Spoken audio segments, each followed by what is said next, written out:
Si la plupart d'entre vous avez pu voir notre précédent reportage au Musée national de la RDC, je tenais au travers de cette vidéo mettre l'accent sur la dot, autrement dit le mariage coutumier ou traditionnel, qui est une institution célébrée dans de nombreuses sociétés africaines.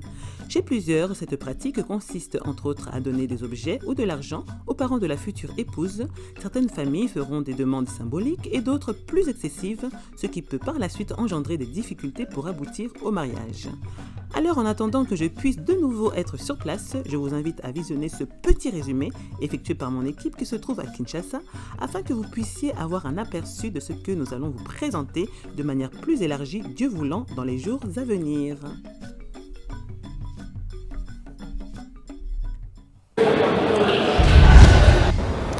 Bonjour chers tous, je me nomme M.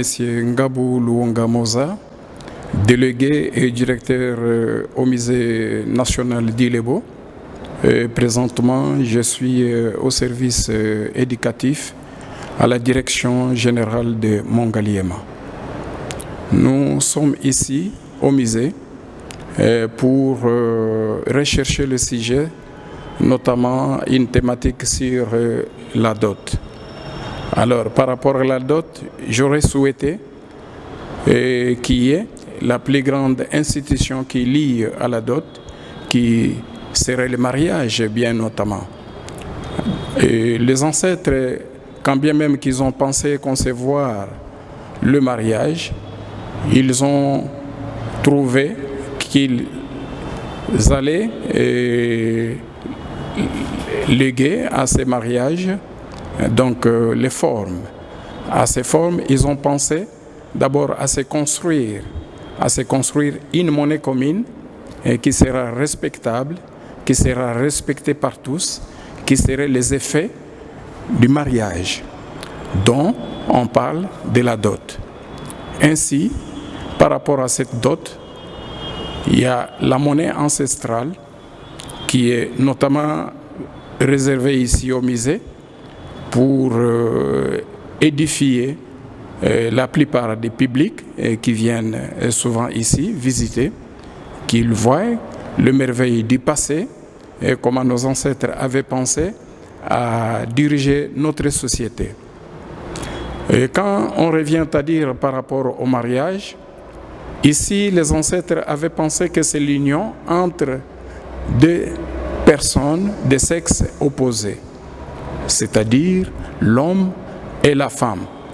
Quand bien même que dans d'autres mondes où on pense aujourd'hui à une autre série de mariages qu'on ne peut plus parler, répéter ici, qui n'est pas notre sujet, nous voulons ici dire que le mariage à l'issue d'un homme et une femme était l'émanation profonde de nos ancêtres qui pensaient que il faut qu'il y ait une progéniture, c'est-à-dire à l'issue de ces mariages de sexe opposé, l'homme à la femme, donc engendrera une progéniture qui est la succession de la vie, la succession sociale, la succession dans le monde.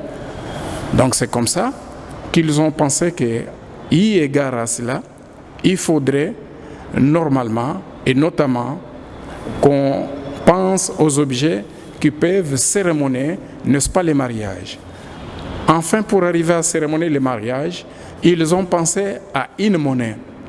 La monnaie qui est l'unité, n'est-ce pas, de la mesure, donc où il devrait se tracer donc les objectifs fondamentaux et à respecter aussi. En dehors de la monnaie, c'est comme ça que l'homme ou la femme doit faire ce qu'on appelle l'apport. Un apport, c'est ce qu'on apporte, c'est ce qu'on vient avec auprès de la famille pour, n'est-ce pas, chercher à vouloir rendre propre, rendre dans un sens étymologique le mariage aux yeux de tous. Cela voudrait dire que lorsque cet apport vient soit d'un homme, on va expliquer d'un homme, ça va être les choses auxquelles était soumis à l'homme de verser auprès de l'épouse. Et il y avait aussi des conditions. Dans certaines conditions liées à la dot, étaient liées par exemple à la virginité. Si on comprenait que la femme était encore vierge, il y avait les objets, donc sur l'apport de la dot, qui était peut-être un peu exagéré. Donc vous verrez, on vous demande, au lieu de demander quelque chose, on ajoute d'autres, et notamment aussi d'autres. Ce qui voudrait dire que non seulement on pouvait matérialiser le mariage au socle de la dot par rapport à la monnaie, mais aussi par rapport à certaines d'autres choses qu'on pouvait exiger. Par exemple, la vache, une chèvre, etc., etc. Donc ce sont des choses qu'on pouvait ajouter par rapport si on sentait que la femme, la fille est vierge. Ici, donc, nous avons parlé par rapport à la dot. Et la dot était matérialisée par rapport à ces objets que vous voyez qui étaient constitués comme une monnaie. Alors la dot elle-même, comme nous avons dit, c'est une récompense matérielle pour une maison marginale qui va perdre, disons, perdre le travail d'une personne en raison de son mariage. De plus, en recevant la dot, la mariée obtient le prestige d'elle-même et de sa famille. La dot a également la fonction de garantir le mariage. Les articles à payer varient considérablement selon les peuples, comprenant monnaie, bétail, nourriture, etc. Il existe de nombreuses différentes échelles. Ici, vous avez par exemple les objets qui sont caractérisés par les peuples Mboun et les peuples Lélé. Donc, ils constituent la monnaie. Voilà un peu ce qui nous donne rapport par rapport au mariage.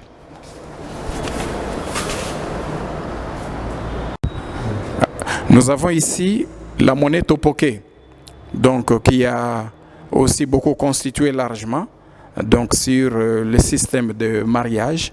Donc là que vous voyez, donc c'est la monnaie topoké. Voilà comment était matérialisé donc le mariage. Donc par rapport aux objets qui doivent faire un apport considérable. Ok, nous sommes à l'ère de la mondialisation où beaucoup de principes et beaucoup de choses ont changé.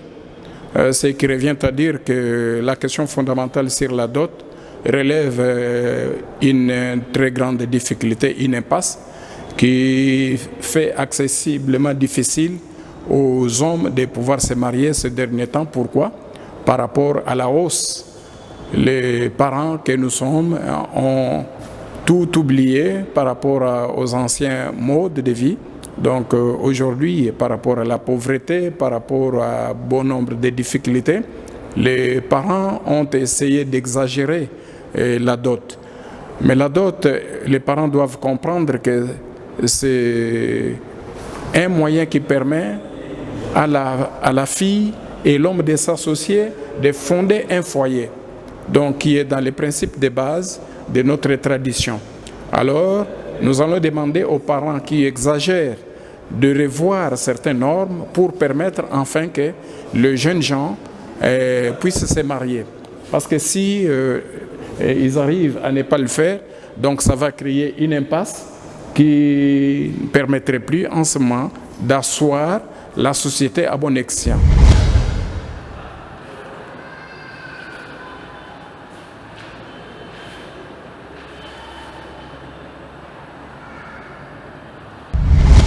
Relativement à l'étape de la prédot, était une étape très nécessaire, très visé par la société ancestrale. Pourquoi? Parce qu'ils voulaient bien s'assurer de la personne qui venait épouser. Et dans l'entretemps aussi, on voulait s'assurer de la femme qu'on allait marier, épouser. Donc c'est ce qui revient à dire que cette période était bien observée, était bien connue et a eu vraiment son sens dans notre société antique. Donc ce qui revient à dire que la société antique avait pensé faire connaître l'homme dans sa belle famille et faire connaître la fille dans sa belle famille. En ce moment-là, ils pourront discuter de ce qu'ils vont trouver qui va être indissociable. En ce moment-là, ça va aussi leur permettre d'éviter ce qui va être le pire pendant les mariages. Donc c'est comme ça qu'avant de se construire, avant de venir doter, il y a eu ce qu'on a demandé à présenter comme prédot. Dans la prédot, on pouvait peut-être vous ramener une machette ou un instrument de travail qu'on déposait pour faire valoir, pour présenter qu'on a nécessairement besoin de se marier et de s'introduire dans cette maison. Par rapport à cela, donc l'homme allait, n'est-ce pas, écouter les exigences de la famille, de l'épouse, ainsi se mettre d'accord et aller vers l'essence proprement dite du mariage qui serait l'étape finale, la dot. Donc voilà comment la société avait déjà pensé.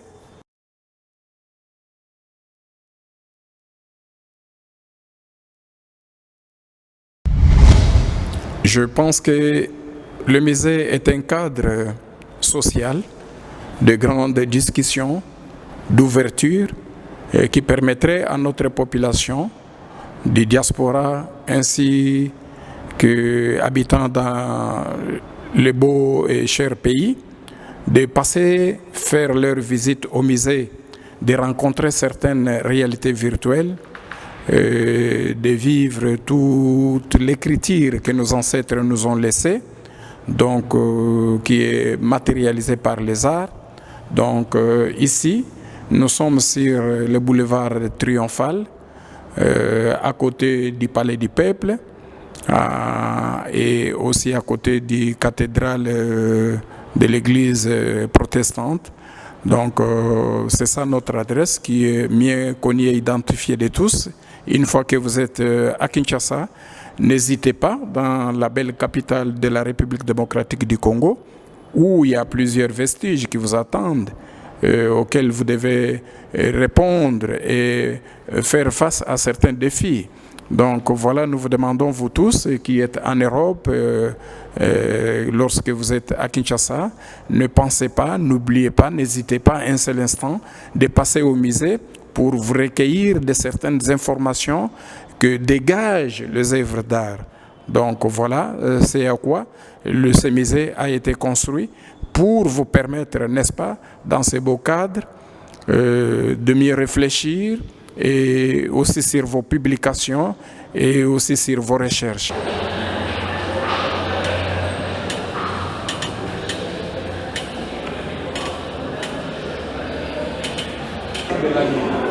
Ici, vous avez tout ce que vous avez là. Mais ce sont des signes qui sont établis par l'homme.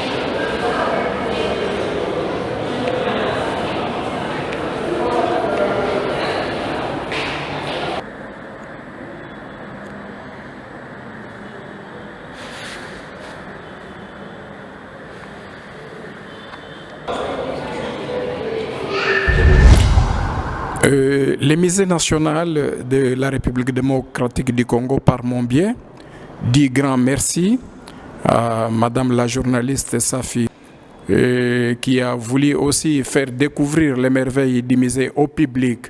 Donc cette situation nous demande vraiment de lui dire grand merci et bravo à elle pour cette continuité, pour la marque de confiance qu'elle continue à lier au musée. Donc, vous devez d'abord savoir que le musée, c'est une affaire africaine. Donc, tout a commencé à l'Agide et à Alexandrie, où les deux princes, Ptolémée Soter et Ptolémée de Philadelphie, aidés par un certain Démétrios de Phalère, pour arriver à conserver ce qu'ils étaient en train de penser, des documents secrets, des documents qui pouvaient rester pendant des siècles et des siècles. Donc l'histoire des musées n'est pas une histoire nouvelle, n'est pas une histoire créée ni en Occident, c'est une histoire purement et simplement africaine. Nous disons grand merci à cette grande dame, comme je viens de le souligner, et à son équipe, ici présent Mike, qui ont bien voulu répondre à notre rendez-vous. Nous disons encore une fois de plus merci et bonne continuité. Nous sommes restés ouverts en attendant s'il y a d'autres dispositions pour continuer à répondre. Merci.